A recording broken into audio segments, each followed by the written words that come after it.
आओ गुरु प्यारे गुरु सवारे सतसंगी जनो। रोजाना की तरह पातशाह जी की अपार कृपा बख्शिश का सदका अमृत वेले तो लै करके ही पातशाह जी के चरणा कमलों विखे हाजरियां लवा रहे हो आप जी। अमृत वेले दे नितनेम उपरंत पवित्र आसा जी की वार के शब्द कीर्तन सरवण कर रहे सी। उपरंत चल रही लड़ीवार कथा मुताबक पवित्र शब्द का पाठ सरवण किया जी। आओ मनबिरतियाँ गुरु चरणों नाल जोड़ते हुए गुरु चरणों विखे लवाइए हाजरियाँ। गुरु का बख्शिया फतेह का नारा करिए बुलंद। उपरंत बाणी के विचार नाल जुड़ना करांगे। गज के आखिए जी वाहिगुरु जी का खालसा वाहिगुरु जी की फतेह। सतनाम श्री वाहिगुरु साहिब जीओ। सलोक महला पहला। तुध पावै तां वावै गावै तुध पावै जल नहावै। ਜਾਂ ਤੁਧ ਭਾਵੈ ਤਾਂ ਕਰਹਿ ਬਿਭੂਤਾ ਸਿੰਘੀ ਨਾਦ ਵਜਾਵਹਿ। ਤੁਧ ਭਾਵੈ ਤਾਂ ਵਾਵੈ ਗਾਵਹਿ ਤੁਧ ਭਾਵੈ ਜਲ ਨਹਾਵਹਿ। ਜਾਂ ਤੁਧ ਭਾਵਹਿ ਤਾਂ ਕਰਹਿ ਬਿਭੂਤਾ ਸਿੰਘੀ ਨਾਦ ਵਜਾਵਹਿ। ਜਾਂ ਤੁਧ ਭਾਵੈ ਤਾਂ ਪੜ੍ਹੈ ਕਤੇਬਾਂ ਮੁੱਲਾ ਸੇਖ ਕਹਾਵਹਿ। ਜਾਂ ਤੁਧ ਭਾਵੈ ਤਾਂ ਹੋਵੈ ਰਾਜੇ ਰਸ ਕਸ ਬਹੁਤ ਕਮਾਵੈ। ਜਾਂ ਤੁਧ ਭਾਵੈ ਤਾਂ ਹੋਵੈ ਰਾਜੇ ਰਸ ਕਸ ਬਹੁਤ ਕਮਾਵੈ। ਵਾਹਿਗੁਰੂ। ਇਹ ਪਵਿੱਤਰ ਸ਼ਬਦ ਪਹਿਲੇ ਪਾਤਸ਼ਾਹ ਧੰਨ ਧੰਨ ਸ੍ਰੀ ਗੁਰੂ ਨਾਨਕ ਦੇਵ ਮਹਾਰਾਜ ਜੀ ਦਾ ਉਚਾਰਨ ਕੀਤਾ ਹੋਇਆ ਰਾਗ ਮਾਝ ਕੀ ਵਾਰ ਸਲੋਕ ਮਹੱਲਾ ਪਹਿਲਾ। ਇਸ ਪਵਿੱਤਰ ਸ਼ਬਦ ਰਾਹੀਂ ਧੰਨ ਧੰਨ ਸ੍ਰੀ ਗੁਰੂ ਨਾਨਕ ਦੇਵ ਜੀ ਮਹਾਰਾਜ ਉਸ ਪਰਮੇਸ਼ਰ ਦੇ ਭਾਣੇ ਦੀ ਉਸ ਦੀ ਰਜ਼ਾ ਦੀ ਗੱਲ ਕਰਦੇ ਹਨ। ਉਸ ਦੇ ਹੁਕਮ ਦੀ ਗੱਲ ਕਰਦੇ ਹਨ। ਜਿਵੇਂ ਜਿਵੇਂ ਉਹਦਾ ਹੁਕਮ ਹੁੰਦਾ ਹੈ ਤਿਵੇਂ ਤਿਵੇਂ ਜੀਵ ਚੱਲਦੇ ਹਨ।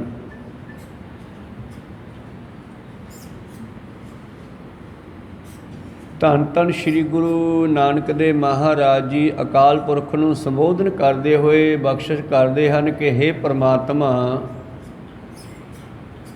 ਜੇ ਤੇਰੀ ਮਰਜ਼ੀ ਹੋਵੇ ਤੈਨੂੰ ਭਾਉਂਦਾ ਹੋਵੇ ਤਾਂ ਇਹ ਜੀਵ ਸਾਜ਼ਾਂ ਦੇ ਨਾਲ ਤੇਰੀ ਸਿਫਤ ਸਲਾਹ ਕਰ ਸਕਦੇ ਹਨ। ਤੁਧ ਭਾਵੈ ਤਾਂ ਵਾਵੈ ਗਾਵੈ ਬਾਜਿਆਂ ਦੇ ਨਾਲ ਤੈਨੂੰ ਗਾਉਣਾ ਕਰਦੇ ਹਨ। ਸਾਜ਼ਾਂ ਦੇ ਨਾਲ ਤੇਰੀ ਸਿਫਤ ਸਲਾਹ ਕਰਦੇ ਹਨ। ਜੇ ਤੈਨੂੰ ਭਾ ਜਾਵੇ, ਜੇ ਤੇਰੀ ਮਰਜ਼ੀ ਹੋਵੇ। ਕਿਸੇ ਵੇਲੇ ਮਰਜ਼ੀ ਸੀ ਮਰਾਸੀਆਂ ਨੂੰ ਧੰਨ ਗੁਰੂ ਨਾਨਕ ਦੇ ਮਹਾਰਾਜ ਜੀ ਨੇ ਰਾਗ ਦੀ ਦਾਤ ਬਖਸ਼ੀ। ਭਾਈ ਮਰਦਾਨਾ ਜੀ ਨੂੰ ਖੁਸ਼ੀ ਵਿੱਚ ਆ ਕੇ ਕਿਹਾ ਜਾ ਤੈਨੂੰ ਤਾਰ ਦਾ ਗਿਆਨ ਦਿੱਤਾ। ਭਾਵ ਰਬਾਬ ਦੇ ਤਾਰਾਂ ਹੁੰਦੀਆਂ ਨਾ, ਭਾਵ ਸਾਜ਼ਾਂ ਦਾ ਗਿਆਨ ਦਿੱਤਾ। ਭਾਈ ਮਰਦਾਨਾ ਜੀ ਨੇ ਸਾਰੀ ਉਮਰ ਬਾਬੇ ਨਾਨਕ ਜੀ ਨਾਲ ਲਾਈ। ਫਿਰ ਉਹਨਾਂ ਦੀ ਅਗਲੀ ਬੰਸ ਨੇ ਦੂਜੇ ਗੁਰੂ ਨਾਲ ਲਾਈ। ਤੀਜੇ ਗੁਰੂ ਦੇ ਨਾਲ ਵੀ ਚੱਲਦੇ ਰਹੇ, ਚੌਥੇ ਨਾਲ ਵੀ ਚੱਲਦੇ ਰਹੇ, ਪੰਜਵੇਂ ਨਾਲ ਜਿਸ ਵੇਲੇ ਸੱਤਾ ਬਲਵੰਡਾ ਰਾਗੀ ਆਏ ਤਾਂ ਇਹਨਾਂ ਨੂੰ ਹੰਕਾਰ ਹੋ ਗਿਆ ਬਈ ਸ਼ਾਇਦ ਅਸੀਂ ਕੀਰਤਨ ਕਰਦੇ ਹਾਂ ਤਾਂ ਲੋਕ ਆ ਕੇ ਇਕੱਠੇ ਹੁੰਦੇ ਆ ਅਤੇ ਮੱਥੇ ਟੇਕਦੇ ਆ। ਅਤੇ ਥੋੜ੍ਹੇ ਜਿਹੇ ਪੈਸਿਆਂ ਪਿੱਛੇ ਧੰਨ ਗੁਰੂ ਅਰਜਨ ਦੇਵ ਮਹਾਰਾਜ ਜੀ ਨਾਲ ਰੁੱਸ ਗਏ ਅਤੇ ਕੀਰਤਨ ਗਾਉਣ ਕਰਨਾ ਬੰਦ ਕਰ ਦਿੱਤਾ। ਭਾਵ ਹੁਣ ਗੁਰੂ ਨਾਨਕ ਦੀ ਮਰਜ਼ੀ ਸੀ ਤਾਂ ਇਹਨਾਂ ਦੀ ਵੰਸ਼ ਵਿੱਚ ਕੀਰਤਨ ਚੱਲਦਾ ਰਿਹਾ। ਅਤੇ ਅੱਜ ਫਿਰ ਜਦ ਗੁਰੂ ਨਾਲ ਗੁੱਸੇ ਹੋ ਗਏ ਅਤੇ ਗੁਰੂ ਨੇ ਆਪਣੀ ਕਲਾ ਖਿੱਚ ਲਈ ਅਤੇ ਸੱਤਾ ਅਤੇ ਬਲਵੰਡਾ ਰਾਗੀ ਫਿਰ ਕਈ ਮਹੀਨੇ ਭਟਕਦੇ ਰਹੇ, ਆਪਦੀ ਮਰਜ਼ੀ ਨਾਲ ਕੀਰਤਨ ਕਰਨਾ ਬੰਦ ਕਰ ਦਿੱਤਾ। ਸੱਦਾ ਦੇਣ 'ਤੇ ਆਏ ਨਹੀਂ, ਪਹੁੰਚੇ ਨਹੀਂ, ਕਿਉਂਕਿ ਉਹ ਪਾਤਸ਼ਾਹ ਜੀ ਦੇ ਮੁੱਖੋਂ ਨਿਕਲ ਗਿਆ ਤੁਸੀਂ ਫਿੱਟ ਗਏ ਹੋ। ਤੁਸੀਂ ਵੱਡਿਆਂ ਦੀ, ਗੁਰੂ ਨਾਨਕ ਪਾਤਸ਼ਾਹ ਦੀ, ਗੁਰੂ ਰਾਮਦਾਸ ਪਾਤਸ਼ਾਹ ਜੀ ਦੀ ਨਿੰਦਿਆ ਕੀਤੀ ਆ, ਹੁਣ ਤੁਸੀਂ ਫਿੱਟ ਗਏ ਹੋ। ਤਾਂ ਉਸ ਦਿਨ ਤੋਂ ਬਾਅਦ ਉਹਨਾਂ ਨੂੰ ਕੀਰਤਨ ਵੀ ਭੁੱਲ ਗਿਆ, ਬਾਜੇ ਵੀ ਭੁੱਲ ਗਏ, ਸਰੀਰ 'ਤੇ ਕੋਹੜ ਹੋ ਗਿਆ। ਹੁਣ ਤਰਸਦੇ ਆ ਕਦੋਂ ਗੁਰੂ ਸਾਨੂੰ ਚਰਨੀ ਲਾਵੇ ਦੁਬਾਰੇ। ਅਤੇ ਫਿਰ ਭਾਈ ਲੱਧਾ ਪਰਉਪਕਾਰੀ ਜਿਹੜਾ ਸੀਗਾ ਉਹ ਇਹਨਾਂ ਨੂੰ ਲੈ ਕੇ ਪਹੁੰਚਦਾ ਸ੍ਰੀ ਹਰਿਮੰਦਰ ਸਾਹਿਬ ਲਾਹੌਰ ਵਾਲਾ, ਕਿਉਂਕਿ ਸਤਿਗੁਰ ਨੇ ਹੁਕਮ ਦੇ ਦਿੱਤਾ ਸੀ ਕਿ ਕੋਈ ਇਹਨਾਂ ਦੀ ਸਿਫਾਰਿਸ਼ ਨਾ ਕਰੇ ਮੇਰੇ ਕੋਲ ਆ ਕੇ, ਕੋਈ ਇਹਨਾਂ ਨੂੰ ਮੇਰੇ ਕੋਲ ਲੈ ਕੇ ਨਾ ਆਵੇ। ਸਾਰੀਆਂ ਸੰਗਤਾਂ ਨੇ ਸਤਿਗੁਰ ਦੇ ਇਸ ਬਚਨ ਨੂੰ ਮੰਨਦਿਆਂ ਹੋਇਆਂ ਇਹਨਾਂ ਦੀ ਗੱਲ ਕਰਨੀ ਬੰਦ ਕਰ ਦਿੱਤੀ। ਅਤੇ ਅਖੀਰ ਭਾਈ ਲੱਧਾ ਪਰਉਪਕਾਰੀ, ਜਿਸ ਦਾ ਸੁਭਾਅ ਹੀ ਪਰਉਪਕਾਰ ਕਰਨਾ ਸੀ, ਭਾਵੇਂ ਕੁਛ ਵੀ ਹੋਵੇ, ਪਾਤਸ਼ਾਹ ਨੇ ਕਹਿਤਾ ਜਿਹੜਾ ਇਹਨਾਂ ਨੂੰ ਲੈ ਕੇ ਆਊਗਾ ਮੈਂ ਉਹਦਾ ਮੂੰਹ ਕਾਲਾ ਕਰਕੇ ਸਾਰੇ ਸ਼ਹਿਰ 'ਚ ਘੁਮਾ ਲੂँਗਾ। ਡਰਦਾ ਕੋਈ ਨਾ ਗੱਲ ਕਰੇ, ਕੋਈ ਇਹਨਾਂ ਨੂੰ ਬੁਲਾਵੇ ਨਾ। ਅਤੇ ਅਖੀਰ ਭਾਈ ਲੱਧਾ ਦੇ ਮਨ ਵਿੱਚ ਪਰਮੇਸ਼ਰ ਆਪ ਹੀ ਵਸਿਆ ਔਰ ਉਹਨਾਂ ਨੇ ਆਪ ਹੀ ਆਪਣੇ ਘਰੋਂ ਆਪ ਦਾ ਮੂੰਹ ਕਾਲਾ ਕਰਕੇ, ਆਪ ਹੀ ਖੋਤੇ 'ਤੇ ਚੜ੍ਹ ਕੇ ਸ਼ਹਿਰ ਦੇ ਵਿੱਚ ਗੇੜਾ ਦੇ ਦਿੱਤਾ। ਅਤੇ ਆਪ ਹੀ ਗੇੜਾ ਦੇ ਕੇ ਸ੍ਰੀ ਹਰਿਮੰਦਰ ਸਾਹਿਬ ਦੇ ਨੇੜੇ ਪਹੁੰਚੇ। ਉਦੋਂ ਬਾਹਰਲੀਆਂ ਬਿਲਡਿੰਗਾਂ ਨਹੀਂ ਸੀ ਹੁੰਦੀਆਂ, ਖੁੱਲ੍ਹਾ ਹੀ ਪਿਆ ਸੀ ਦੂਰ ਤੱਕ। ਤਾਂ ਸਰੋਵਰ ਦੇ ਕਿਨਾਰੇ 'ਤੇ ਦੀਵਾਨ ਸਜਿਆ ਅਤੇ ਖੜਕਾ, ਆਵਾਜ਼ਾਂ, ਰੌਲਾ ਬੱਚਿਆਂ ਦਾ। ਅੰਦਰ ਪਹੁੰਚਿਆ ਅਤੇ ਗੁਰੂ ਅਰਜਨ ਦੇਵ ਜੀ ਨੇ ਪੁੱਛਿਆ ਸਿੱਖੋ ਆ ਕਾਹਦਾ ਰੌਲਾ, ਪਤਾ ਕਰੋ। ਪਤਾ ਕਰਕੇ ਦੱਸਿਆ ਜੀ ਉਹ ਲੱਧਾ ਲਾਹੌਰ ਵਾਲਾ ਲੱਧਾ ਪਰਉਪਕਾਰੀ ਸੱਤੇ ਬਲਵੰਡੇ ਹੋਰਾਂ ਨੂੰ ਲੈ ਕੇ ਆ ਰਿਹਾ। ਅਤੇ ਰੌਲਾ ਕਿਉਂ ਪੈਂਦਾ? ਕਹਿੰਦੇ ਜੀ ਰੌਲਾ ਪੈਣਾ ਹੀ ਆ, ਜਵਾਕ ਮਗਰ ਲੱਗੇ ਆ, ਖੋਤੇ 'ਤੇ ਚੜ੍ਹਿਆ ਹੋਇਆ, ਮੂੰਹ ਕਾਲਾ ਕੀਤਾ ਹੋਇਆ ਉਹਨੇ ਆਪਦਾ। ਕਹਿੰਦੇ ਉਹਨੇ ਇੱਦਾਂ ਕਿਉਂ ਕੀਤਾ, ਜਾਓ ਲਾ ਕੇ ਲਿਆਓ ਉਹਨੂੰ, ਕਹੋ ਸਤਿਨਾਮ ਸ੍ਰੀ। ਭਾਵੇਂ ਜਾਨੀ ਜਾਣ ਸਤਿਗੁਰ ਜਾਣਦੇ ਹੈ ਕਿ ਲੱਧੇ ਨੇ ਬੇਨਤੀ ਕਰਨ ਤੋਂ ਪਹਿਲਾਂ ਸਾਡਾ ਹੁਕਮ ਬਜਾਇਆ। ਉਹਨੂੰ ਲਾ ਕੇ ਲਿਆਂਦਾ ਸਰੋਵਰ ਦੇ ਕਿਨਾਰੇ। ਪਾਤਸ਼ਾਹ ਕਹਿੰਦੇ ਲੱਧੇ ਹੈ ਕੀ ਕੀਤਾ ਤੂੰ? ਸਿੱਧਾ ਹੀ ਕਹਿ ਦਿੰਦਾ ਆ ਕੇ, ਮਹਾਰਾਜ ਤੁਹਾਡਾ ਹੁਕਮ ਸੀਗਾ, ਐਂ ਸਿੱਧਾ ਕਿਵੇਂ ਕਹਿ ਦਿੰਦੇ? ਜਾਂ ਫਿਰ ਸਰੋਵਰ 'ਤੇ ਪਹਿਲਾਂ ਹੱਥ ਮੂੰਹ ਧੋ ਕੇ ਆ। ਪਹਿਲਾਂ ਹੱਥ ਮੂੰਹ ਧਵਾਇਆ ਲੱਧੇ ਦਾ, ਫਿਰ ਕਹਿੰਦੇ ਹੁਣ ਦੱਸ। ਕਹਿੰਦੇ ਮਹਾਰਾਜ ਜੀ ਦਇਆ ਕਰੋ, ਅਣਕ ਵਾਰ ਝਿੜਕੇ ਬਹੁ ਭਾਂਤੀ ਬੌੜ ਪਿਤਾ ਗੱਲ ਆਵੈ। ਠੀਕ ਹੈ ਬੱਚਿਆਂ ਤੋਂ ਗਲਤੀ ਹੋ ਗਈ, ਤੁਸੀਂ ਝਿੜਕ ਦਿੱਤੇ ਅਤੇ ਹੁਣ ਗਲੇ ਵੀ ਤੁਸੀਂ ਲਾਉਣਾ। ਕਿਰਪਾ ਕਰਕੇ ਇਹਨਾਂ ਰਾਗੀਆਂ ਨੂੰ ਚਰਨੀ ਲਾਓ, ਸੇਵਾ ਬਖਸ਼ੋ। ਧੰਨ ਗੁਰੂ ਅਰਜਨ ਦੇਵ ਮਹਾਰਾਜ ਜੀ ਕਹਿੰਦੇ ਭਾਈ ਸਿੱਖਾ, ਜਿਹੜੇ ਮੂੰਹ ਨਾਲ ਇਹਨਾਂ ਨੇ ਨਿੰਦਿਆ ਕੀਤੀ ਉਹਨੂੰ ਉਹਦੇ ਨਾਲ ਸਿਫਤ ਕਰਨ। ਅਤੇ ਸੱਤਾ ਬਲਵੰਡਾ ਹੋਰੀ ਕਹਿੰਦੇ ਸਾਨੂੰ ਸਿਫਤ ਭੁੱਲ ਗਈ, ਕਿਉਂਕਿ ਦਾਤ ਹੁੰਦੀ ਹੈ ਗੁਰੂ ਦੀ। ਜੇ ਕੋਈ ਉਸ ਦਾਤ ਨੂੰ ਸੰਭਾਲ ਕੇ ਰੱਖੇ ਅਤੇ ਸ਼ੁਕਰੀਆ ਕਰਦਾ ਰਹੇ ਅਤੇ ਉਹ ਦਾਤ ਬਣੀ ਰਹਿੰਦੀ ਹੈ, ਅਤੇ ਜਦੋਂ ਕੋਈ ਹੰਕਾਰੀ ਹੋ ਜਾਵੇ ਉਹ ਦਾਤ ਚਲੀ ਜਾਂਦੀ ਹੈ।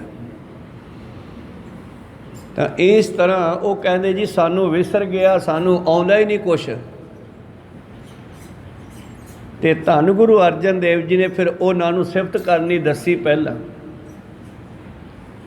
ਜੋ ਰਾਮ ਕਲੀ ਕੀ ਵਾਰ ਰਾਏ ਸੱਤੈ ਬਲਵੰਡਾ ਡੂਮ ਆਖੀ ਹੈ, ਰਾਗ ਰਾਮ ਕਲੀ ਵਿੱਚ ਇਸ ਦੇ ਪਹਿਲੇ ਕੁਝ ਪਦੇ ਗੁਰੂ ਅਰਜਨ ਦੇਵ ਜੀ ਨੇ ਉਚਾਰਨ ਕੀਤੇ, ਫਿਰ ਉਸ ਤੋਂ ਬਾਅਦ ਉਹਨਾਂ ਨੇ ਉਚਾਰਨ ਕੀਤੇ, ਉਹਨਾਂ ਵਿੱਚ ਦੁਬਾਰੇ ਗੁਣ ਰੱਖ ਦਿੱਤਾ। ਨਾਨਕ ਨਿਰਗੁਣ ਗੁਣ ਕਰੇ, ਗੁਣਵੰਤਿਆਂ ਗੁਣ ਦੇ।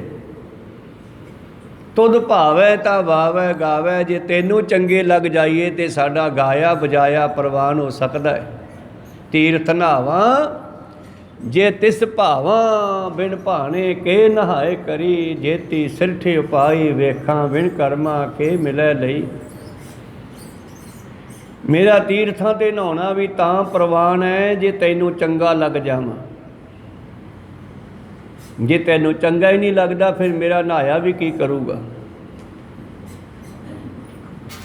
ਤੁਧ ਭਾਵੈ ਤਾਂ ਵਾਵੈ ਗਾਵੈ, ਤੁਧ ਭਾਵੈ ਜਲ ਨਹਾਵੈ। ਤੇਰੀ ਮਰਜ਼ੀ ਦੇ ਅੰਦਰ ਹੀ ਬਹੁਤ ਲੋਕ ਕਰਮ ਕਾਂਢੀ ਲੋਕ ਤੀਰਥਾਂ ਤੇ ਪਾਣੀ ਵਿੱਚ ਇਸ਼ਨਾਨ ਕਰਦੇ ਫਿਰਦੇ ਆ ਵੀ ਤੇਰਾ ਹੁਕਮ ਹੈ। ਤੇ ਜੇ ਹੁਕਮ ਨਹਾਉਣ ਦਾ ਨਾ ਹੋਵੇ ਤੇ ਅਸੀਂ ਕਈ ਵਾਰੀ ਬਿਮਾਰ ਪੈ ਜਾਂਦੇ ਹਾਂ। ਕਈ ਦਿਨ ਨਹਾਉਣ ਦਾ ਹੁਕਮ ਹੀ ਨਹੀਂ ਹੁੰਦਾ। ਕੋ ਸਤਨਾਮ ਸ੍ਰੀ। ਤੇ ਜਦੋਂ ਉਹਦਾ ਹੁਕਮ ਹੁੰਦਾ ਹੈ ਤੇ ਜੀਵ ਇਸ਼ਨਾਨ ਵੀ ਕਰਦਾ ਹੈ ਤੇ ਪਰਮੇਸ਼ਰ ਨਾਲ ਵੀ ਜੁੜਦਾ ਹੈ। ਤੇਰੇ ਭਾਣੇ ਤੋਂ ਬਗੈਰ ਕੁਛ ਨਹੀਂ ਹੋ ਸਕਦਾ। ਤੇਰੀ ਰਜ਼ਾ ਦੇ ਵਿੱਚ ਹੀ ਸਭ ਕੁਝ ਹੋ ਰਿਹਾ ਹੈ। ਧੰਨ ਗੁਰੂ ਨਾਨਕ ਦੇਵ ਮਹਾਰਾਜ ਜੀ ਕਹਿੰਦੇ, ਵੇਖੋ ਕਿਤਨੇ ਲੋਕ ਤੇਰੇ ਹੁਕਮ ਦੇ ਅੰਦਰ ਬਾਜਿਆਂ ਦੇ ਨਾਲ ਸਾਜ਼ਾਂ ਦੇ ਨਾਲ ਤੈਨੂੰ ਗਾਈ ਜਾਂਦੇ ਹੈ। ਜਿਨ੍ਹਾਂ ਨੂੰ ਤੂੰ ਤਾਕਤ ਦਿੱਤੀ ਹੈ, ਗਾਵੈ ਕੋ ਤਾਣ ਹੋਵੈ ਕਿਸੈ ਤਾਣ। ਜਿਨ੍ਹਾਂ ਅੰਦਰ ਗਾਉਣ ਦੀ ਤਾਕਤ ਭਰੀ ਹੈ ਉਹ ਗਾਈ ਜਾਂਦੇ ਹੈ। ਕਈ ਐਦਾਂ ਗਾਉਂਦੇ ਹੈ ਤੇ ਕਈ ਗਾਵੈ ਕੋ ਦਾਤ ਜਾਣੈ ਨਿਸ਼ਾਨ। ਤੇਰੀਆਂ ਦਿੱਤੀਆਂ ਦਾਤਾਂ ਨੂੰ ਨਿਸ਼ਾਨੀਆਂ ਸਮਝ ਕੇ ਵੀ ਤੈਨੂੰ ਯਾਦ ਕਰਦੇ ਆ। ਜਿਵੇਂ ਸਤਿਗੁਰੂ ਪਾਤਸ਼ਾਹ ਕਹਿੰਦੇ, ਕੇਸ ਮੇਰੀ ਮੋਹਰ ਹੈ ਤੇ ਸਿੱਖ ਕੇਸਾਂ ਨੂੰ ਸੰਭਾਲ ਕੇ ਰੱਖੇ। ਤੇ ਜਦੋਂ ਸਿਰ ਦੇ ਕੇਸਾਂ ਨੂੰ ਸਿੱਖ ਵਾਹਵੇ ਤੇ ਇਹਨੂੰ ਗੁਰੂ ਯਾਦ ਆਉਂਦਾ ਹੈ ਕਿ ਉਹਨਾਂ ਨੇ ਸਾਨੂੰ ਇਹ ਦਾਤ ਬਖਸ਼ੀ ਹੈ। ਨਹੀਂ ਤਾਂ ਮੁਗਲਾਂ ਦੇ ਰਾਜ ਵਿੱਚ ਭਾਰਤ ਵਾਸੀਆਂ ਨੂੰ ਨਾ ਕੇਸ ਰੱਖਣ ਦਾ ਹੁਕਮ ਸੀ, ਨਾ ਘੋੜੇ ਤੇ ਚੜ੍ਹਨ ਦਾ ਹੁਕਮ ਸੀ, ਨਾ ਸ਼ਸਤਰ ਧਾਰਨ ਦਾ ਹੁਕਮ ਸੀ, ਨਾ ਪੱਗ ਬੰਨ੍ਹਣ ਦਾ ਹੁਕਮ ਸੀਗਾ। ਮੁਗਲ ਵਾਸੀਆਂ ਨੇ, ਤੁਰਕਾਂ ਨੇ ਇਹ ਚੀਜ਼ਾਂ ਭਾਰਤ ਵਾਸੀਆਂ ਨੂੰ ਗੁਲਾਮ ਬਣਾ ਕੇ ਬੰਦ ਕਰਤੀਆਂ ਸੀ। ਤੇ ਛੇਵੇਂ ਪਾਤਸ਼ਾਹ ਜੀ ਕਹਿੰਦੇ, ਮੇਰੇ ਸਿੱਖ ਘੋੜੇ ਤੇ ਵੀ ਚੜ੍ਹਨਗੇ, ਦਸਤਾਰਾਂ ਵੀ ਸਜਾਉਣਗੇ, ਕੇਸ ਵੀ ਰੱਖਣਗੇ, ਸ਼ਸਤਰ ਵੀ ਧਾਰਨਗੇ, ਜੰਗ ਯੁੱਧ ਵੀ ਕਰਨਗੇ। ਇਹ ਦਾਤਾਂ ਫਿਰ ਛੇਵੇਂ ਪਾਤਸ਼ਾਹ ਜੀ ਤੇ ਫਿਰ 10ਵੇਂ ਪਾਤਸ਼ਾਹ ਨੇ ਤਾਂ ਪੱਕੀਆਂ ਮੋਹਰਾਂ ਲਾ ਦਿੱਤੀਆਂ। ਤੇ ਪਹਿਲੇ ਪਾਤਸ਼ਾਹ ਜੀ ਨੇ ਵੀ ਆਪਣੇ ਪਹਿਲੇ ਸਿੱਖ ਭਾਈ ਮਰਦਾਨੇ ਨੂੰ ਕਿਹਾ ਸੀ, ਮਰਦਾਨਿਆਂ ਅੱਜ ਤੋਂ ਕੇਸ ਨਹੀਂ ਕੱਟਣੇ ਭਾਈ। ਕਹੋ ਸਤਨਾਮ ਸੀ। ਕਿਉਂਕਿ ਉਹਨਾਂ ਦੀ ਕੌਮ ਦੇ ਵਿੱਚ ਕੇਸ ਕੱਟਣੇ, ਦਾੜੀ ਰੱਖਣੀ, ਮੁੱਛਾਂ ਕੱਟਣੀਆਂ ਆਦਿ ਐਸਾ ਉਹਨਾਂ ਦੀ ਰੀਤੀ ਰਿਵਾਜ ਹੈ। ਸੁਨਤ ਰੱਖਣੀ, ਸੁਨਤ ਕਰਨੀ। ਪਰ ਬਾਬੇ ਨਾਨਕ ਜੀ ਨੇ ਮਰਦਾਨੇ ਦਾ ਇਹ ਸਭ ਕੁਝ ਬੰਦ ਕਰਤਾ। ਭਾਈ ਮਰਦਾਨਾ ਜੀ ਦੇ ਕੇਸ ਰਖਵਾਏ ਗਏ, ਦਸਤਾਰ ਵੀ ਬੰਨ੍ਹਦੇ ਸੀ। ਖੈਰ, ਧੰਨ ਗੁਰੂ ਨਾਨਕ ਦੇਵ ਮਹਾਰਾਜ ਜੀ ਪਰਮੇਸ਼ਰ ਦੇ ਭਾਣੇ ਦੀ ਗੱਲ ਕਰਦੇ, ਕਹਿੰਦੇ ਜੇ ਤੈਨੂੰ ਚੰਗਾ ਲੱਗੇ ਤਾਂ ਹੀ ਅਸੀਂ ਤੈਨੂੰ ਗਾ ਸਕਦੇ ਹਾਂ। ਜਿਉਂ ਬੁਲਾਵੇ ਤਿਉਂ ਬੋਲਾਂ ਸੁਆਮੀ, ਜੈ ਭੇਜੇ ਤਹਿ ਜਾਵਾਂ। ਸਭ ਨਗਰੀ ਮੈਂ ਏਕੋ ਰਾਜਾ, ਸਭੈ ਪਵਿੱਤ ਹੈ ਥਾਵਾਂ। ਤੁਧ ਭਾਵੈ ਤਾਂ ਵਾਵੈ ਗਾਵੈ, ਤੁਧ ਭਾਵੈ ਜਲ ਨਹਾਵੈ। ਜੋ ਤੈਨੂੰ ਭਾਉਂਦਾ ਹੈ ਤੇ ਜੀਵ ਅਨੇਕਾਂ ਕਰਮ ਕਾਂਢੀ ਇਸ ਗੱਲ ਨੂੰ ਹੀ ਤੇਰਾ ਭਾਣਾ ਸਮਝਦੇ ਆ ਵੀ ਸ਼ਾਇਦ ਨਹਾਤਿਆਂ ਹੀ ਮਿਲ ਜਾਵੇ। ਠੀਕ ਹੈ, ਉਹਦੇ ਭਾਣੇ ਅੰਦਰ ਨਹਾ ਤਾਂ ਰਹੇ ਹੈ, ਪਰ ਕਈ ਤਰ੍ਹਾਂ ਦੇ ਉਸ ਦੇ ਜਿਹੜੇ ਹੁਕਮ ਹਨ ਉਹ ਮੰਨਣੇ ਪੈਂਦੇ ਆ। ਫਿਰ ਜਾ ਕੇ ਕਿਤੇ ਜੀਵ ਪ੍ਰਵਾਨ ਹੁੰਦਾ। ਸਾਚ ਕਹੋ ਸੁਣ ਲਿਓ, ਸਭੈ ਜਿਨ ਪ੍ਰੇਮ ਕੀਓ ਤਿਨ ਹੀ ਪ੍ਰਭ ਪਾਇਓ। ਪ੍ਰੀਤਮ ਜੀ ਕਹਿੰਦੇ, ਜਾਂ ਤੁਧ ਭਾਵੈ ਤਾਂ ਕਰੇ ਬਿਭੂਤਾ। ਤੇ ਕਿਤਨੇ ਹੀ ਲੋਕ ਦੁਨੀਆ ਦੇ ਵਿੱਚ ਹੈ ਪਰਮੇਸ਼ਰ ਤੇਰੇ ਹੁਕਮ ਦੇ ਅੰਦਰ ਸੰਨਿਆਸੀ, ਰਿਸ਼ੀ, ਜੋਗੀ ਆਦਿ ਬਣੇ ਫਿਰਦੇ ਆ, ਜਿਹੜੇ ਸਰੀਰ 'ਤੇ ਸਵਾਹ ਮਲੀ ਫਿਰਦੇ ਆ। ਇੱਕ ਉਹ ਵੀ ਲੋਕ ਹੈ ਕਰਮਕਾਂਡੀ, ਬਾਰ-ਬਾਰ ਤੀਰਥਾਂ ਚੁੱਭੀਆਂ ਲਾਉਂਦੇ ਆ, ਦਰਿਆਵਾਂ 'ਚ, ਗੰਗਾ ਆਦਿ ਜਮਨਾ ਨਦੀਆਂ 'ਚ। ਇੱਕ ਉਹ ਵੀ ਹੈ ਜਿਹੜੀ ਨਹਾਉਣ ਦੇ ਬਜਾਏ ਸਵਾਹ ਮਲੀ ਜਾਂਦੇ ਆ। ਇਹ ਵੀ ਤੇਰਾ ਹੁਕਮ ਹੀ ਹੋਣਾ, ਇਹ ਵੀ ਤੇਰੇ ਭਾਣੇ 'ਚ ਹੀ ਆ, ਤੇਰੀ ਰਜ਼ਾ ਵਿੱਚ ਹੀ ਆ। ਜਾਂ ਤੁਧ ਭਾਵੈ ਤਾਂ ਕਰੇ ਬਿਭੂਤਾ। ਸਵਾਹ ਬਣਾਉਂਦੇ ਆ, ਧੂਣਾ ਲਾਉਂਦੇ ਆ ਪਹਿਲਾਂ, ਫਿਰ ਧੂਣੇ ਦੀ ਸਵਾਹ ਨੂੰ ਛਾਣਦੇ ਆ, ਕੱਪੜ ਛਾਣ ਕਰਦੇ ਆ, ਬਰੀਕ ਕਰਦੇ ਆ, ਫਿਰ ਉਹਨੂੰ ਸਵਾਹ ਨੂੰ ਪਿੰਡੇ 'ਤੇ ਮਲ ਲੈਂਦੇ ਆ। ਇਹ ਵੀ ਤੇਰੀ ਰਜਾ ਦੇ ਵਿੱਚ ਹੈ ਕਿ ਸਰੀਰ ਤੇ ਵਿਭੂਤੀ ਮਲ ਕੇ ਸੁਬਾਹ ਮਲ ਕੇ ਸਿੰਗੀਆਂ ਆਦਿ ਵਜਾਉਂਦੇ ਹਨ ਤੈਨੂੰ ਖੁਸ਼ ਕਰਨ ਵਾਸਤੇ। ਇਹ ਵੀ ਤੇਰੇ ਹੁਕਮ ਅੰਦਰ ਹੀ ਚੱਲ ਰਿਹਾ ਹੈ। ਤੇ ਇੱਕ ਤੈਨੂੰ ਪਾਉਣ ਵਾਸਤੇ, ਜੇ ਤੈਨੂੰ ਭਾਵੇ ਤੇਰੀ ਮਰਜ਼ੀ ਹੋਵੇ। ਤੇਰੀ ਮਰਜ਼ੀ ਤੋਂ ਬਿਨਾਂ ਤਾਂ ਪੱਤਾ ਵੀ ਨਹੀਂ ਹਿਲਦਾਗਾ। ਜੇ ਤੇਰੀ ਮਰਜ਼ੀ ਹੈ ਜਾਂ ਤੁਧ ਭਾਵੈ ਤਾਂ ਪੜ੍ਹੇ ਕਤੇਬਾ।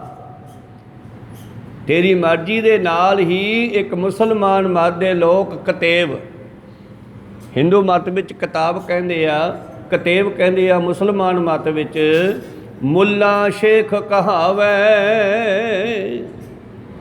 ਕਈ ਤੇਰੇ ਹੁਕਮ ਦੇ ਅੰਦਰ ਹੀ ਆਪਣੇ ਆਪ ਨੂੰ ਕਾਜੀ ਮੁਲਾਣੇ ਸ਼ੇਖ ਕਹਾਉਂਦੇ ਹਨ ਔਰ ਤੇਰੀਆਂ ਧਾਰਮਿਕ ਗ੍ਰੰਥਾਂ ਨੂੰ, ਤੇਰੀਆਂ ਧਾਰਮਿਕ ਕਿਤਾਬਾਂ ਨੂੰ ਪੜ੍ਹਦੇ ਹਨ। ਕੁਰਾਨ, ਅੰਜੀਲ ਆਦਿ ਕਿਤਾਬਾਂ, ਧਾਰਮਿਕ ਪੁਸਤਕਾਂ ਨੂੰ ਪੜ੍ਹਨਾ ਕਰਦੇ ਹਨ ਔਰ ਤੜਕੇ ਉੱਠ ਕੇ ਬਾਂਗ ਦੇਣ ਵਾਲਾ ਮੁੱਲਾ ਤੇ ਬਿਰਧ ਜਾਤੀ ਵਾਲੇ ਸ਼ੇਖ ਕਹਾਉਂਦੇ ਹਨ। ਇਹ ਸਾਰੇ ਇਹ ਵੀ ਤੇਰੇ ਹੁਕਮ ਅੰਦਰ ਹੀ ਆ। ਤੇਰੇ ਹੁਕਮ ਤੋਂ ਬਾਹਰ ਕੁਝ ਨਹੀਂ। ਤਾਂ ਪਾਤਸ਼ਾਹ ਜੀ ਕਹਿੰਦੇ ਤੇਰੀ ਰਜਾ ਹੋਵੇ, ਜੇ ਤੇਰੀ ਮਰਜ਼ੀ ਹੋਵੇ ਤੇ ਤੜਕੇ ਜਗਾ ਦੇਵੇ, ਨਾ ਮਰਜ਼ੀ ਹੋਵੇ ਤੇ ਸੁੱਤੇ ਹੀ ਰਹਿ ਜਾਂਦੇ ਆ। ਕਹੋ ਸਤਨਾਮ ਸ੍ਰੀ। ਆਪਾਂ ਨੂੰ ਪਤਾ ਬਾਅਦ 'ਚ ਲੱਗਦਾ ਹੈ, ਪਰ ਇਹ ਸੱਤ ਹੈ ਕਿ ਆਪਾਂ ਤਾਂ ਤੜਕੇ ਉੱਠ ਕੇ ਗੁਰੂ ਕੋਲੇ ਪਹੁੰਚ ਗਏ, ਪਰ ਕਈ ਰਾਤ ਸੁੱਤੇ ਰਹਿ ਗਏ ਹੋਣਗੇ। ਪਤਾ ਨਹੀਂ ਕਿੱਥੇ ਕਿੱਥੇ ਕਈਆਂ ਦੇ ਸਵਾਸ ਖਤਮ ਹੋ ਗਏ ਹੋਣਗੇ, ਉੱਥੇ ਮੰਜੇ 'ਚ ਹੀ ਪਏ ਰਹਿ ਗਏ ਹੋਣਗੇ। ਇਸ ਕਰਕੇ ਉਹਦੀ ਮਰਜ਼ੀ ਦੇ ਵਿੱਚ ਜੇ ਉਹ ਚਾਹੇ ਤਾਂ ਜੀਵ ਨੂੰ ਆਪਣੇ ਨਾਲ ਜੋੜਨ ਲਈ ਰਸਤਾ ਦੱਸ ਦਿੰਦਾ, ਗੁਰੂ ਕੋਲ ਭੇਜ ਦਿੰਦਾ। ਸਾਧ ਪਠਾਏ ਆਪ ਹਰ ਹਮ ਤੁਮ ਤੇ ਨਾਹੀ ਦੂਰ। ਪਰਮੇਸ਼ਰ ਨੇ ਆਪਣੇ ਪਿਆਰੇ ਦੁਨੀਆ ਵਿੱਚ ਭੇਜੇ ਕਿ ਜਾਓ, ਜਾ ਕੇ ਉਹਨਾਂ ਨੂੰ ਦੱਸ ਕੇ ਆਓ ਕਿ ਮੈਂ ਤੁਹਾਡੇ ਨਾਲ ਹੀ ਹਾਂ। ਤੋ ਐਸੇ ਭਗਤ ਕਬੀਰ ਸਾਹਿਬ ਵਰਗੇ 15 ਭਗਤ ਜਿਨ੍ਹਾਂ ਨੇ ਸੰਸਾਰ ਦੇ ਵਿੱਚ ਸੱਚ ਦਾ ਹੋਕਾ ਦਿੱਤਾ, 10 ਗੁਰੂਆਂ ਨੇ ਔਰ ਗੁਰਮੁਖਾਂ ਨੇ, ਗੁਰੂ ਪਿਆਰੋ ਰਿਸ਼ੀਆਂ ਮੁਨੀਆਂ ਨੇ ਜਿਨ੍ਹਾਂ ਨੇ ਆ ਕੇ ਸੱਚ ਦੀ ਗੱਲ ਕੀਤੀ, ਇਹ ਵੀ ਉਹਦੇ ਭਾਣੇ ਅੰਦਰ ਹੀ ਆ, ਉਹਦੇ ਹੁਕਮ ਅੰਦਰ ਹੈ। ਜਾਂ ਤੈਨੂੰ ਚੰਗਾ ਲੱਗਦਾ ਤੇ ਕੋਈ ਧਾਰਮਿਕ ਬਣ ਜਾਂਦਾ ਹੈ। ਹੁਣ ਕਿਤਾਬਾਂ ਭਾਵ ਧਾਰਮਿਕ ਗ੍ਰੰਥ ਮੁਸਲਮਾਨੀ ਮਤ ਦੇ, ਭਾਵੇਂ ਕਿਸੇ ਇੱਕ ਨੂੰ ਸੰਬੋਧਨ ਕਰਕੇ ਗੱਲ ਕੀਤੀ ਹੈ, ਪਰ ਗੱਲ ਸਾਰਿਆਂ ਦੀ ਹੁੰਦੀ ਹੈ। ਪਰਥਾਏ ਸਾਖੀ ਮਹਾਂਪੁਰਖ ਬੋਲਦੇ ਸਾਂਝੀ ਸਗਲ ਜਹਾਨੇ। ਇੱਕੇ ਪਰਿਵਾਰ ਵਿੱਚ ਪੈਦਾ ਹੋਏ 4 ਭਰਾਵਾਂ 'ਚੋਂ ਇੱਕ ਧਰਮੀ ਬਣ ਗਿਆ ਤੇ ਇੱਕ ਐਬੀ ਬਣ ਗਿਆ। ਕਹੋ ਸਤਨਾਮ ਸ੍ਰੀ। ਇਹ ਵੀ ਉਹਦੇ ਹੁਕਮ ਅੰਦਰ ਹੈ। ਤੇ ਸ੍ਰਿਸ਼ਟੀ ਪਰਮੇਸ਼ਰ ਦਾ ਪਰਿਵਾਰ ਹੈ ਤੇ ਸ੍ਰਿਸ਼ਟੀ ਦੇ ਵਿੱਚ ਵੀ ਉਸਨੇ ਤਰ੍ਹਾਂ ਤਰ੍ਹਾਂ ਦੇ ਲੋਕ ਪੈਦਾ ਕੀਤੇ। ਤਰ੍ਹਾਂ ਤਰ੍ਹਾਂ ਦੇ ਲੋਕ ਪੈਦਾ ਕਰਕੇ ਉਹਨਾਂ ਨੂੰ ਅਲੱਗ-ਅਲੱਗ ਧੰਦਿਆਂ 'ਤੇ ਲਾ ਦਿੱਤਾ। ਕੋਈ ਕਸਾਈ ਵੀ ਬਣੇ ਹੋਏ ਆ, ਕੋਈ ਭਗਤ ਵੀ ਬਣੇ ਹੋਏ ਆ, ਤੇ ਜੇ ਚਾਹੇ ਤੇ ਕਸਾਈਆਂ ਨੂੰ ਭਗਤ ਬਣਾ ਸਕਦਾ ਹੈ। ਕਹੋ ਸਤਨਾਮ ਸ੍ਰੀ। ਪਿਛਲਾ ਸ਼ਬਦ ਆਪਾਂ ਪੜ੍ਹਿਆ ਸੀ ਨਾ, ਕਹਿਣ ਲੱਗੇ ਜੇ ਤੂੰ ਚਾਹੇ ਤਾਂ ਮਾਸ ਖਾਣ ਵਾਲਿਆਂ ਨੂੰ ਘਾਹ ਖਾਣ ਲਾ ਦੇਵੇਂ, ਘਾਹ ਖਾਣ ਵਾਲਿਆਂ ਨੂੰ ਮਾਸ ਖਵਾ ਦੇਵੇਂ। ਕਹੋ ਸਤਨਾਮ। ਇਸੇ ਤਰ੍ਹਾਂ ਹੀ ਅੱਜ ਦੇ ਸ਼ਬਦ ਵਿੱਚ ਵੀ ਉਸ ਪਰਮੇਸ਼ਰ ਦੇ ਭਾਣੇ ਦੀ ਗੱਲ ਕਰਦੇ ਆ। ਜੇ ਉਹ ਚਾਹੇ ਤਾਂ ਕੁਛ ਵੀ ਕਰ ਸਕਦਾ ਹੈ। ਸਦਨਾ ਕਸਾਈ ਗੁਰੂ ਪਿਆਰਿਓ, ਕਿਸੇ ਵੇਲੇ ਉਹ ਕਸਾਈ ਦੀ ਕਿਰਤ ਕਰਦਾ ਹੈ, ਬੱਕਰੇ ਖਰੀਦਦਾ ਹੈ, ਉਹਨਾਂ ਨੂੰ ਵੱਢਦਾ ਤੜਕੇ, ਫਿਰ ਆਥਣ ਤੱਕ ਵੇਚਦਾ ਹੈ। ਮਾਸ ਨੂੰ ਵੇਚ ਕੇ ਆਪਣੀ ਰੋਜੀ ਕਮਾਉਂਦਾ ਹੈ। ਤੇ ਇੱਕ ਦਿਨ ਸ਼ਾਮਾਂ ਨੂੰ ਰਾਜੇ ਦਾ ਸੇਵਕ ਆਇਆ, ਰਾਜੇ ਦਾ ਨੌਕਰ ਆਇਆ, ਕਹਿੰਦਾ ਰਾਜਾ ਸਾਹਿਬ ਨੇ 2 ਕਿਲੋ ਮਾਸ ਮੰਗਾਇਆ, ਮੀਟ ਮੰਗਾਇਆ। ਉਹ ਕਹਿਣ ਲੱਗਾ ਵੀ ਜਿਹੜਾ ਤੜਕੇ ਵੱਢਿਆ ਸੀ ਉਹ ਤਾਂ ਖਤਮ ਹੋ ਗਿਆ। ਉਹ ਕਹਿਣ ਲੱਗਿਆ ਵੀ ਰਾਜੇ ਦਾ ਹੁਕਮ ਹੈ। ਉਹ ਸੋਚਣ ਲੱਗਿਆ ਵੀ ਜੇ ਮੈਂ ਹੁਣ ਰਾਤ ਨੂੰ ਬੱਕਰਾ ਵੱਢ ਦਿੱਤਾ, ਦਿਨ ਛਿਪੇ ਤੇ 12 ਘੰਟਿਆਂ 'ਚ ਨੇ ਤੜਕੇ ਨੂੰ ਮੁਸ਼ਕ ਜਾਣਾ ਤੇ ਸਾਰਾ ਹੀ ਖਰਾਬ ਹੋ ਜਾਣਾ। ਇਹਨੂੰ 2 ਕਿਲੋ ਚਾਹੀਦਾ, ਸਾਰਾ 20 ਕਿਲੋ ਦਾ ਬੱਕਰਾ ਖਰਾਬ ਹੋ ਜਾਣਾ। ਕਹੋ ਸਤਨਾਮ ਸ੍ਰੀ। ਹੁਣ ਰਾਜੇ ਨੂੰ ਜਵਾਬ ਵੀ ਕਿਵੇਂ ਦੇਵਾਂ? ਬੱਕਰੇ ਦੇ ਨੇੜੇ ਹੋਇਆ ਵੀ ਚੱਲ ਕਹਿੰਦੇ ਇਹਦੀ ਪਿਛਲੀ ਲੱਤ ਵੱਢ ਕੇ ਅਗਲੀ ਲੱਤ ਵੱਢ ਕੇ ਦੇ ਦਿੰਦੇ ਆ, ਬਾਕੀ ਤੜਕੇ ਸਾਫ਼ ਕਰ ਲਾਂਗੇ। ਕਿਉਂਕਿ ਜਿੰਨਾ ਚਿਰ ਆਕਸੀਜਨ ਚੱਲਦੀ ਆ ਉਨਾ ਚਿਰ ਮਾਸ ਸਹੀ ਰਹਿੰਦਾ। ਜਦੋਂ ਆਕਸੀਜਨ ਬੰਦ ਹੋ ਜਾਂਦੀ ਹੈ, ਸਾਹ ਬੰਦ ਹੋ ਜਾਂਦਾ, ਤੇ ਇਹ ਸੜਨਾ ਸ਼ੁਰੂ ਹੋ ਜਾਂਦਾ। ਆਮ ਸਿਆਣੇ ਲੋਕ ਕਹਿੰਦੇ ਆ ਬੱਕਰਾ ਹੱਸਿਆ, ਅਸਲ ਵਿੱਚ ਭਾਈ ਸਧਨੇ ਦੇ ਦਿਮਾਗ ਦੇ ਵਿੱਚ ਹੀ ਘਟਨਾ ਘਟੀ ਆ। ਕਹੋ ਸਤਨਾਮ ਸ੍ਰੀ। ਕਹਿੰਦੇ ਬੱਕਰਾ ਹੱਸਿਆ ਭਾਵ ਸਧਨੇ ਨੇ ਸੋਚਿਆ ਆਪਣੇ ਅੰਦਰ, ਵਿਚਾਰਾ ਸਾਰੀ ਰਾਤ ਤੜਫੇਗਾ। ਰਾਜੇ ਨੂੰ ਜਵਾਬ ਦੇਣਾ ਵੀ ਔਖਾ ਹੈ। ਚਾਹੀਦਾ ਉਹਨੂੰ 2 ਕਿਲੋ ਹੈ, ਸਾਰਾ ਬੱਕਰਾ ਖਰਾਬ ਹੋ ਜਾਊਗਾ। ਜੇ ਜਵਾਬ ਦੇਣਾ ਤੇ ਰਾਜਾ ਮੇਰੇ ਐਂਟੀ ਹੋ ਜਾਊਗਾ। ਪਰ ਜਦੋਂ ਹੀ ਬੰਦੇ ਵਿੱਚ ਦਇਆ ਪੈਦਾ ਹੋਈ ਤੇ ਕਸਾਈ ਵੀ ਸਿੱਧ ਬਣ ਗਏ, ਤੇ ਜਦ ਦਇਆ ਖਤਮ ਹੋ ਗਈ ਬਿਨਾਂ ਦਇਆ ਸਿੱਧ ਕਸਾਈ ਹੋ ਗਏ। ਕਹੋ ਸਤਨਾਮ ਸ੍ਰੀ। ਵਿਚਾਰਾ ਸਾਰੀ ਰਾਤ ਤੜਫੂਗਾ। ਮਹਾ ਕਸਾਬ ਛੁਰੀ ਸੱਟ ਪਾਈ, ਸਦਨਾ ਸਿੱਟ ਕੇ ਛੁਰੀ। ਕਹਿੰਦਾ ਕਹਦੇ ਰਾਜੇ ਨੂੰ ਸਦਨਾ ਮਰ ਗਿਆ। ਕਹੋ ਸਤਨਾਮ। ਸਦਨਾ ਮਰ ਗਿਆ। ਉਹ ਯਾ ਸਦਨਾ ਕਸਾਈ ਸੀ, ਉਹ ਮਰ ਗਿਆ, ਅੰਦਰੋਂ ਔਗਣ ਖਤਮ ਹੋ ਗਿਆ। ਮੈਂ ਅੱਜ ਤੋਂ ਬਾਅਦ ਕਸਾਈ ਨਹੀਂ ਤੇ ਮੇਰੇ ਕੋਲ ਕੋਈ ਬੱਕਰਾ ਨਹੀਂ ਹੈਗਾ। ਕਹੋ ਸਤਨਾਮ। ਕੋਈ ਮਾਸ ਨਹੀਂ ਹੈਗਾ। ਬਸ ਐਸੀ ਪਰਮੇਸ਼ਰ ਨੇ ਕਲਾ ਵਰਤਾਈ। ਇਹ ਵੀ ਉਹਦੇ ਭਾਣੇ ਵਿੱਚ ਹੈ। ਜਾ ਤੁਧ ਭਾਵੈ ਤਾਂ ਪੜ੍ਹੇ ਕਤੇਬਾ, ਤੂੰ ਚਾਹੇ ਤਾਂ ਧਰਮੀ ਬਣਾ ਦੇਵੇਂ। ਜੇ ਤੂੰ ਚਾਹੇ ਤਾਂ ਕਸਾਈ ਬਣਾ ਦੇਵੇਂ, ਚਾਹੇ ਤਾਂ ਕਸਾਈਆਂ ਨੂੰ ਧਰਮੀ ਬਣਾ ਦੇਵੇਂ।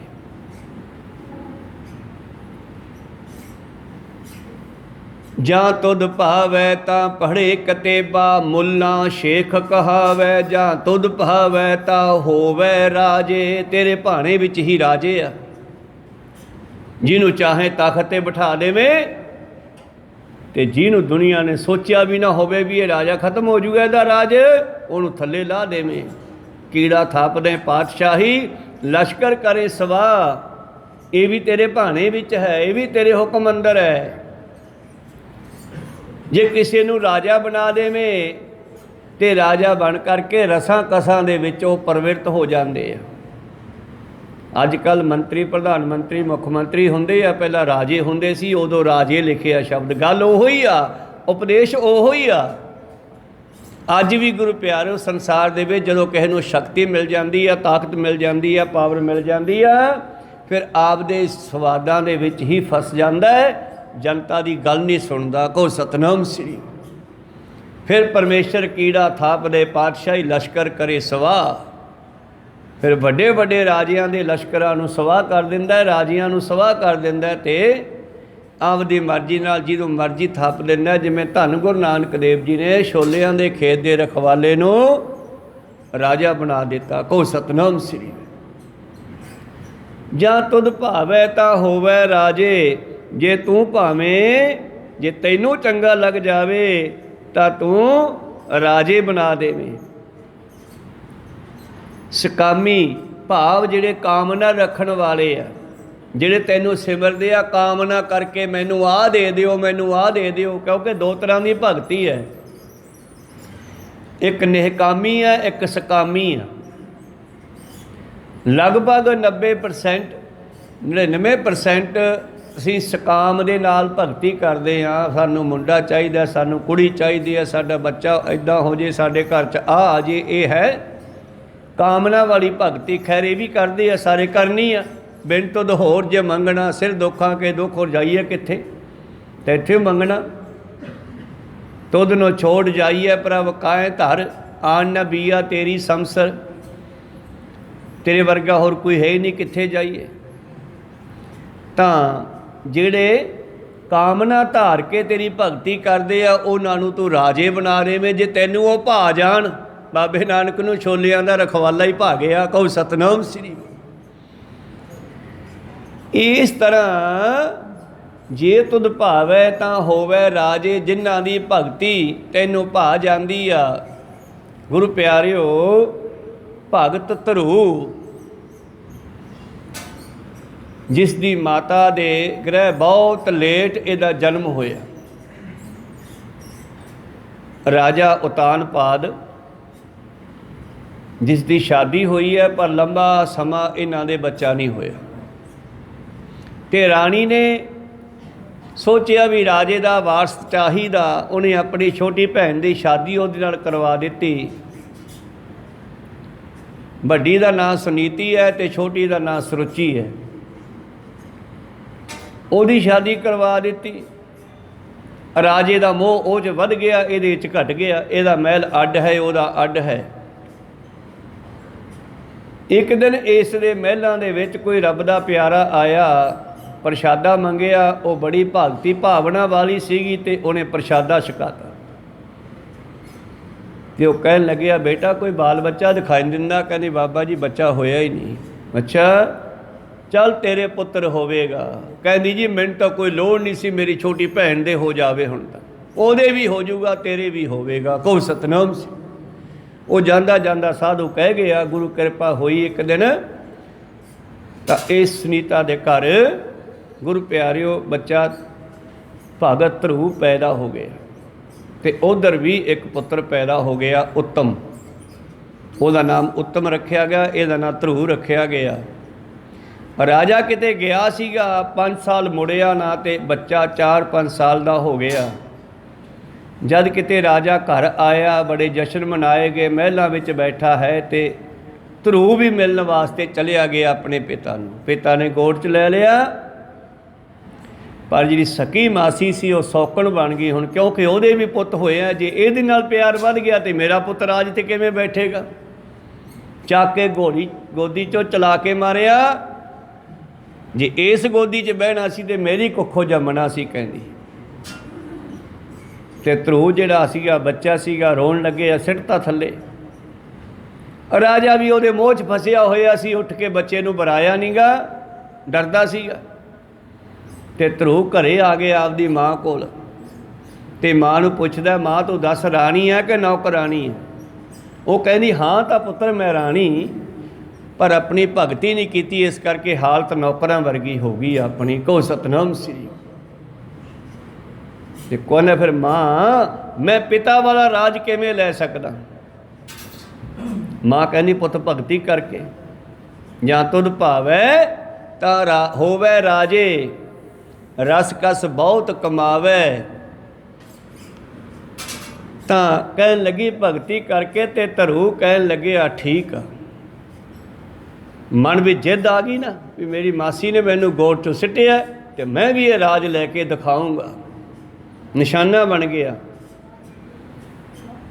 अद्धी रात नूं एक दिन माँ नूं छड्ड के सुत्ती घरों निकल गया, जंगलों वाल चल पिया। अगों एक ऋषि मिलिया, वो कहन लगे पुत्र तू इधर किधर? कहना बाबा मैं भगती करनी, मैनू ऐ दस भगती किवें होगी? कह तू भग जा घरे, कोई शेर खा जाऊगा तैनों, तू रहन दे भगती करन नूं। कहंदा ना, शेर खांदा खा जे, नहीं तो भगती करांगे जां मरांगे। हुण कहो सतनाम श्री। राजे ने मगर बंदे भजाए, कहंदे लभो किधर गया बच्चा? लभ्या, कहंदे जाओ उन्होंने कह दे अद्धा राज दे दिंदे आ। कहंदे है तो भगती करनी चले ही, अद्धा राज मिलता पूरा ही लऊँगा। कहो सतनाम श्री, पूरा ही लऊँगा। फिर भगती की। ये जिहड़ा उत्तम सीगा वो शिकार विच करन गया जंगल विच। जां तुध भावै तां तेग बगावै, सिर मुंडी कट जावै। वो जंगल विच मारिया गया। शेर ने हमला करता, उत्तम मारिया गया।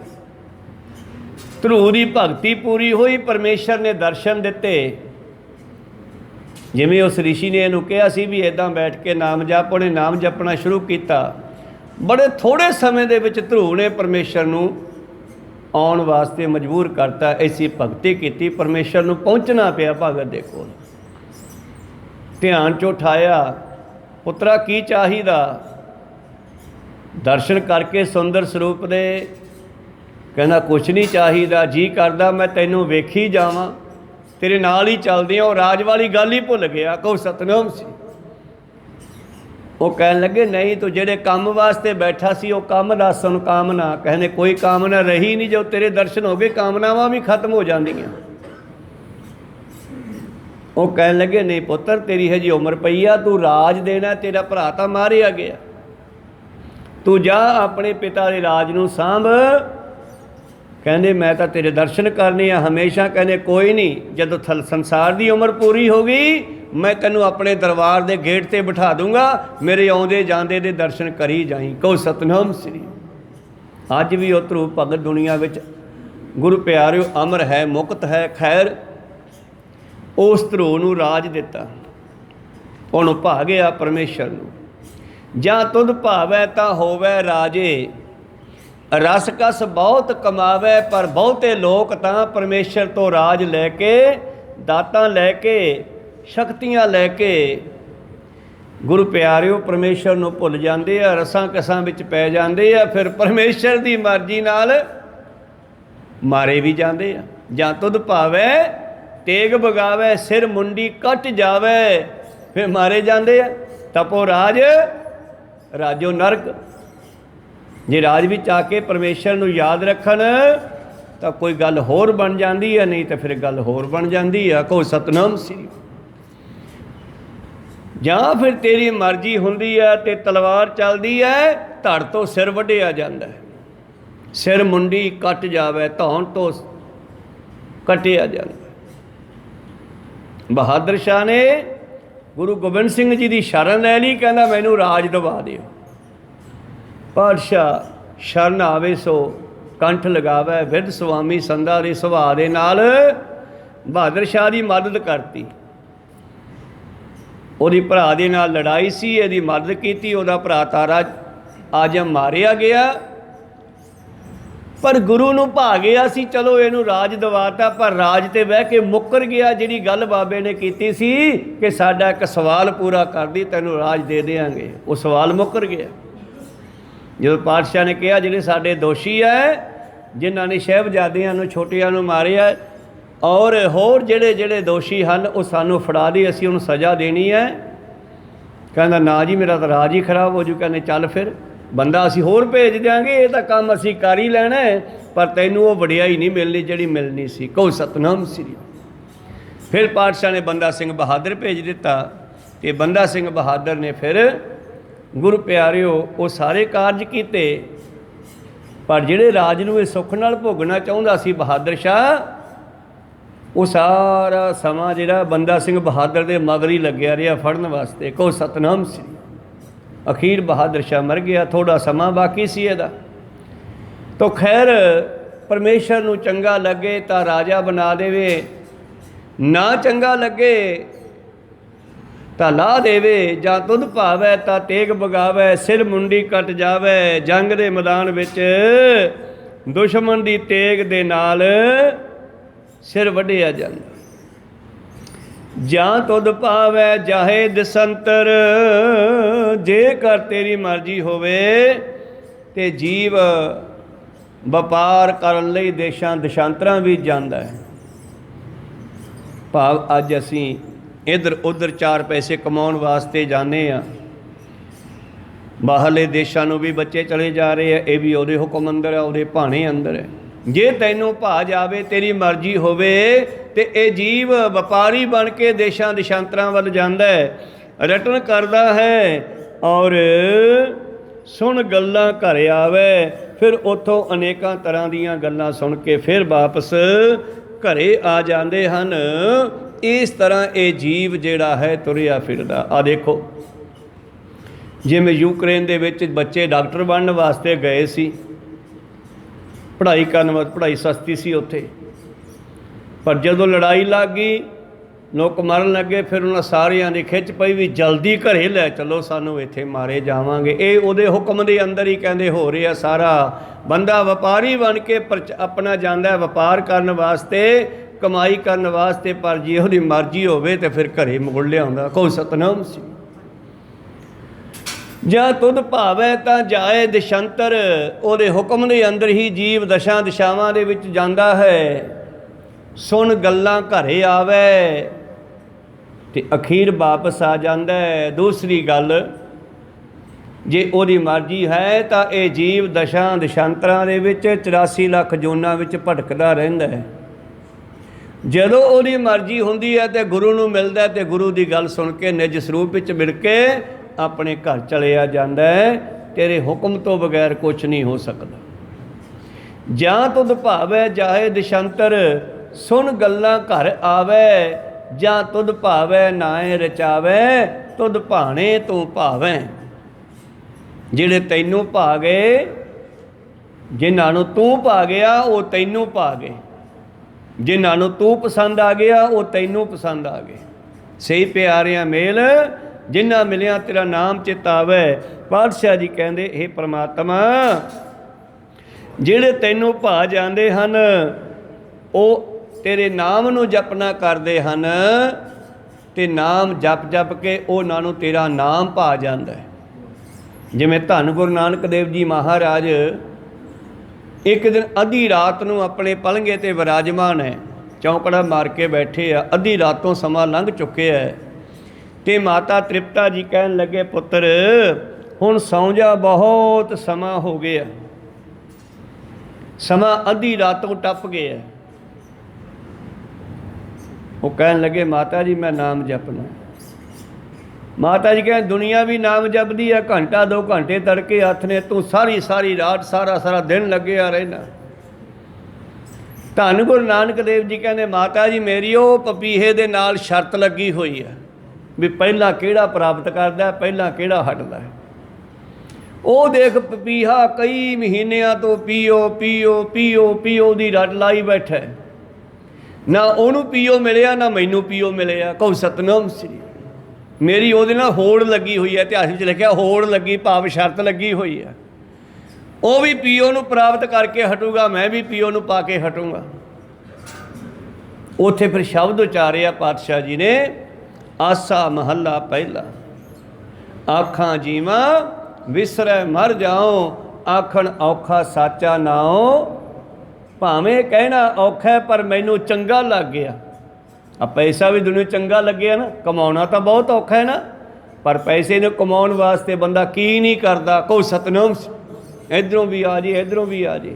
ਇਹ ਤਾਂ ਸੰਸਾਰ ਦੀ ਗੱਲ ਹੈ, ਉਦਾਹਰਨ ਹੈ। ਜਿਵੇਂ ਪੈਸਾ ਚੰਗਾ ਲੱਗਿਆ, ਜਿਵੇਂ ਨਾਮਦੇਵ ਜੀ ਕਹਿੰਦੇ ਕਾਮੀ ਪੁਰਖ ਕਾਮਨੀ ਪਿਆਰੀ, ਤੈਸੀ ਨਾਮੇ ਪ੍ਰੀਤ ਮੁਰਾਰੀ। ਇਸੇ ਤਰ੍ਹਾਂ ਨਾਮਦੇਵ ਦੀ ਪ੍ਰੀਤੀ ਪਰਮੇਸ਼ਰ ਨਾਲ ਪੈ ਗਈ। ਜਿਨ੍ਹਾਂ ਨੂੰ ਤੇਰਾ ਨਾਮ ਭਾ ਗਿਆ ਉਹ ਤੈਨੂੰ ਭਾ ਗਏ, ਜਿਨ੍ਹਾਂ ਨੂੰ ਤੇਰਾ ਨਾਮ ਭਾ ਗਿਆ। ਜਿਹੜੇ ਤੈਨੂੰ ਗਾਉਂਦੇ ਹਨ ਉਹ ਤੈਨੂੰ ਚੰਗੇ ਲੱਗ ਗਏ। ਆਖਾਂ ਜੀਵਾਂ ਵਿਸਰੈ ਮਰ ਜਾਓ, ਆਖਣ ਔਖਾ ਸਾਚਾ ਨਾਉ। ਬੇਬੇ ਮਾਤਾ ਭਾਵੇਂ ਕਹਿਣਾ ਬਹੁਤ ਔਖਾ ਹੈ, ਜਿਹੜੇ ਘੰਟਾ 2 ਘੰਟਾ ਕਹਿੰਦੇ ਆ ਉਹਨਾਂ ਨੂੰ ਔਖਾ ਲੱਗਦਾ, ਫਿਰ ਹਟ ਜਾਂਦੇ ਆ। ਕਹੋ ਸਤਨਾਮ ਸੀ।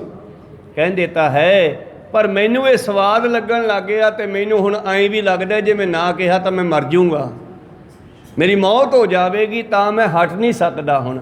ਆਖਾਂ ਜੀਵਾਂ ਵਿਸਰੈ ਮਰ ਜਾਓ, ਆਖਣ ਔਖਾ ਸਾਚਾ ਨਾਉ। ਸਾਚੇ ਨਾਮ ਕੀ ਲਾਗੈ ਭੂਖ, ਉਤ ਭੁੱਖੈ ਖਾਏ ਚੱਲੀਐ ਦੁੱਖ। ਪਰ ਸ਼ਰਤ ਹੈ ਕਿ ਜੇ ਕਿਸੇ ਨੂੰ ਇਹ ਨਾਮ ਸਵਾਦ ਲੱਗ ਜਾਵੇ ਉਹਦੀਆਂ ਬਾਕੀ ਭੁੱਖਾਂ ਖਤਮ ਹੋ ਜਾਂਦੀਆਂ। ਕਹੋ ਸਤਨਾਮ ਸੀ। ਉਹ ਰੱਜ ਜਾਂਦਾ।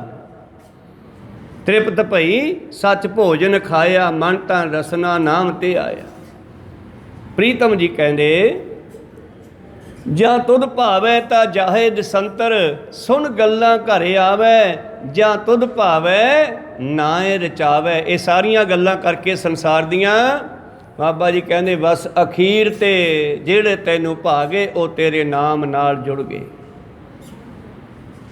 ਜਿਨ੍ਹਾਂ ਨੇ ਉਸ ਪਰਮੇਸ਼ਰ ਨੂੰ ਗਾਉਣਾ ਕੀਤਾ ਉਹ ਪਰਮੇਸ਼ਰ ਨੂੰ ਭਾ ਗਏ, ਤੇ ਉਹ ਪਰਮੇਸ਼ਰ ਨੂੰ ਗਾਉਂਦੇ ਗਾਉਂਦੇ ਉਹਦੇ ਵਿੱਚ ਮਿਲ ਗਏ ਮੀਰਾਂ ਬਾਈ ਦੀ ਨਿਆਈ, ਭਗਤਾਂ ਦੀ ਨਿਆਈ। ਇੱਕ ਮਿੱਕ ਹੋ ਗਏ ਉਹਦੇ ਵਿੱਚ।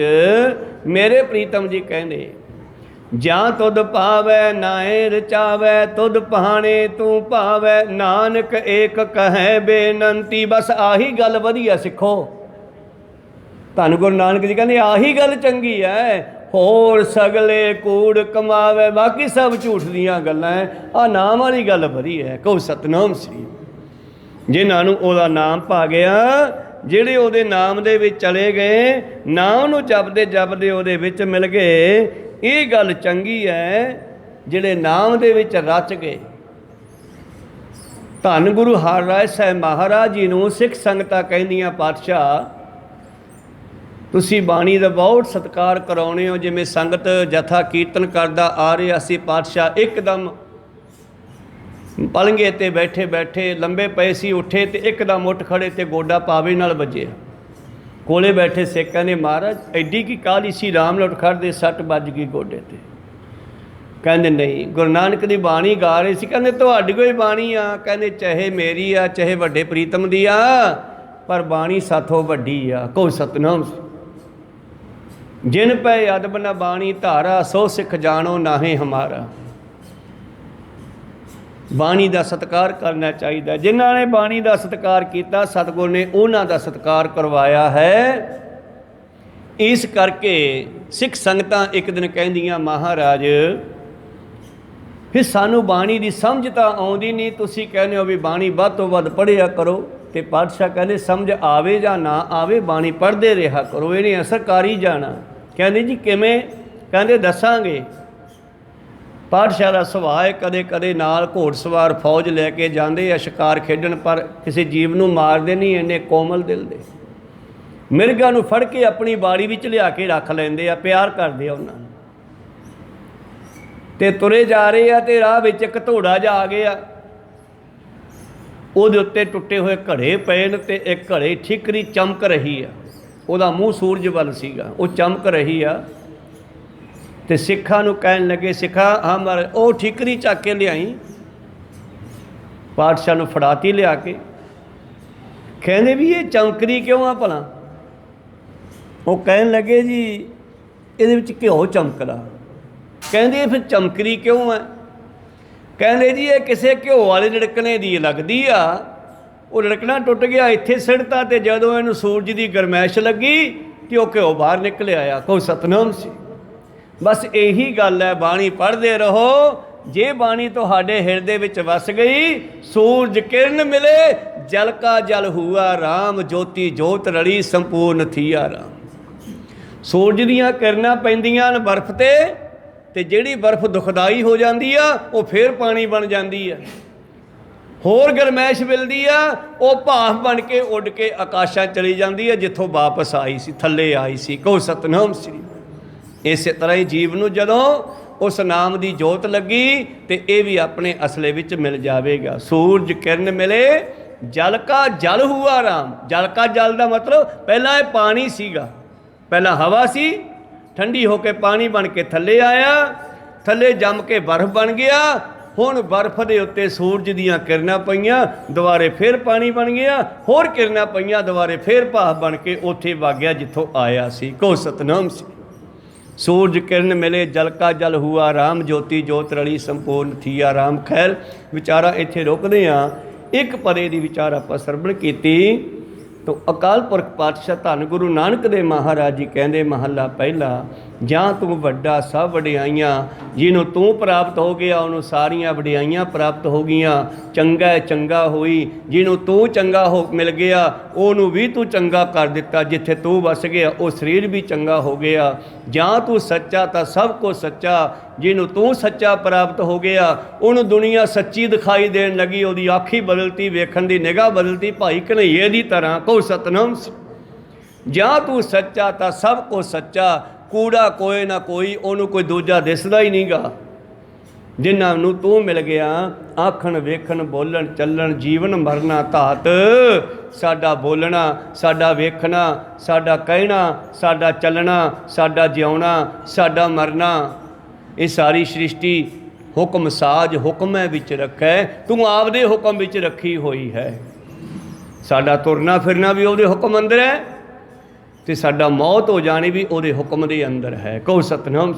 ਖੈਰ ਅਗਲੇ ਸ਼ਬਦ ਦੀ ਵਿਚਾਰ ਆਪਾਂ ਅਗਲੇ ਦੀਵਾਨਾਂ ਵਿੱਚ ਸਰਵਣ ਕਰਾਂਗੇ। ਬੋਲਦਿਆਂ ਨੇ ਇੱਕ ਅੱਖਰ ਬਾਅਦ ਕਾਟ ਹੋ ਜਾਂਦੇ। ਗੁਰੂ ਪਾਤਸ਼ਾਹ ਕਿਰਪਾ ਕਰਨ। ਹੁਕਮ ਸਾਜ ਹੁਕਮੈ ਵਿੱਚ ਰੱਖੈ, ਨਾਨਕ ਸੱਚਾ ਆਪ, ਹੁਕਮੈ ਅੰਦਰ ਸਭ ਕੋ ਬਾਹਰ ਹੁਕਮ ਨਾ ਕੋਏ, ਨਾਨਕ ਹੁਕਮੈ ਜੇ ਬੁੱਝੈ ਤਾਂ ਹਉਮੈ ਕਹੈ ਨਾ ਕੋਏ। ਜਿਹਨੂੰ ਹੁਕਮ ਦੀ ਸਮਝ ਆ ਗਈ ਫਿਰ ਉਹ ਹੰਕਾਰ ਨਹੀਂ ਕਰਦਾ, ਉਹ ਪਰਮੇਸ਼ਰ ਵਿੱਚ ਮਿਲ ਕੇ ਉਹਦਾ ਰੂਪ ਹੋ ਜਾਂਦਾ। ਇसी ਪਵਿੱਤਰ ਸ਼ਬਦ ਦੀ ਵਿਚਾਰ ਅਗਲੇ ਸ਼ਬਦ ਦੀ ਵਿਚਾਰ ਆਪਾਂ ਕੱਲ੍ਹ ਦੇ ਦੀਵਾਨਾਂ ਵਿੱਚ ਸਰਵਣ ਕਰਾਂਗੇ। ਗੁਰੂ ਪਾਤਸ਼ਾਹ ਕਿਰਪਾ ਕਰਨ। ਬੋਲਦਿਆਂ ਨੇ ਇੱਕ ਅੱਖਰ ਬਾਅਦ ਘਾਟ ਹੋ ਜਾਂਦੇ। ਸਿੱਖ ਸੰਗਤਾਂ ਦੀ ਸਤਿਗੁਰੂ ਬਖਸ਼ਣ ਯੋਗ ਹੈ, ਬਖਸ਼ ਲੈਣਾ ਜੀ। ਸਮਾਪਤੀ ਕਰੀਏ। ਮਿਲਾਓ ਫਤਿਹ ਪਾ ਫਤਿਹ। ਵਾਹਿਗੁਰੂ ਜੀ ਕਾ ਖਾਲਸਾ। ਰਾਮ ਕਲੀ ਮਹਲਾ ਤੀਜਾ।